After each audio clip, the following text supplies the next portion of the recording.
Shri Harihar hospital, Gutkar मंडी।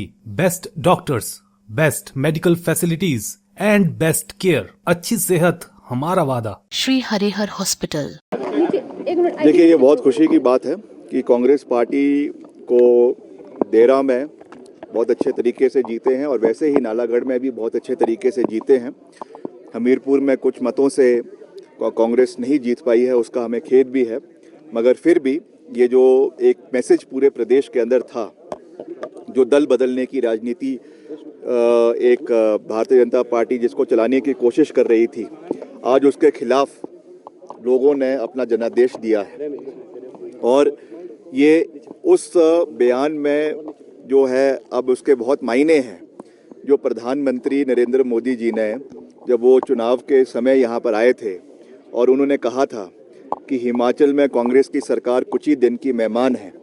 अब हम जानना चाहेंगे कि प्रधानमंत्री जी का और गृह मंत्री का क्या बयान है, जब जनता ने साफ जनादेश दे दिया है कि कांग्रेस पार्टी जहां से शुरू हुई थी, 40 विधायक हमें 2022 के विधानसभा चुनावों में मिले थे, आज वापस हम 40 पर ही पहुंच चुके हैं।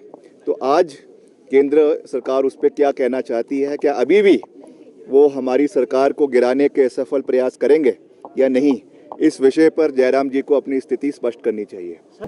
ये हमारे लिए बहुत हर्ष की बात है कि जो ये उपचुनाव में हम 2 सीटों पे कामयाब हुए हैं, उसमें मैं पार्टी के वर्कर्स को बहुत बहुत बधाई देती हूँ, उनका धन्यवाद करती हूँ कि उन्होंने रात दिन मेहनत की, जिसकी वजह से हमारी ये उपचुनाव में हमारी जीत हमने हासिल की है।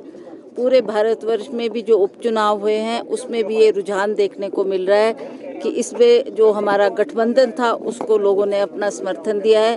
बीजेपी की सरकार उत्तराखंड में होते हुए हमने फिर भी वहाँ पर कांग्रेस की ने जीत हासिल की है, उसके लिए भी हम उनको बधाई देते हैं, उनके पार्टी वर्कर्स को बधाई देते हैं कि आपने इन सीटों को जिताया।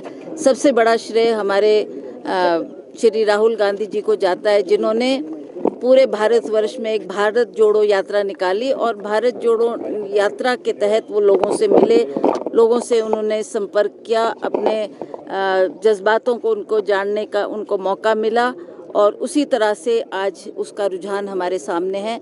हम हिमाचल प्रदेश में भी देख रहे हैं कि हमने उपचुनाव जो एक इससे पहले हुए और ये उपचुनाव जो आए उसमें भी कांग्रेस की जो विजय हुई है, उसके लिए हम सरकार को भी बधाई देते हैं कि सरकार ने 14 महीने में जो काम किया है उसके लिए सरकार को भी श्रेय जाता है। हमने जो मैनिफेस्टो में बातें की है, उन मैनिफेस्टो पर भी हमने 4-5 बातें पूरी करके लोगों को दी है, चाहे वो आपकी ओपीएस का मामला हो, चाहे वो 1500 महिलाओं को देने की बात हो। फेसबुक पर पोल स्टार हिमाचल का पेज लाइक करें और यूट्यूब पर हमारा चैनल सब्सक्राइब करना ना भूलें।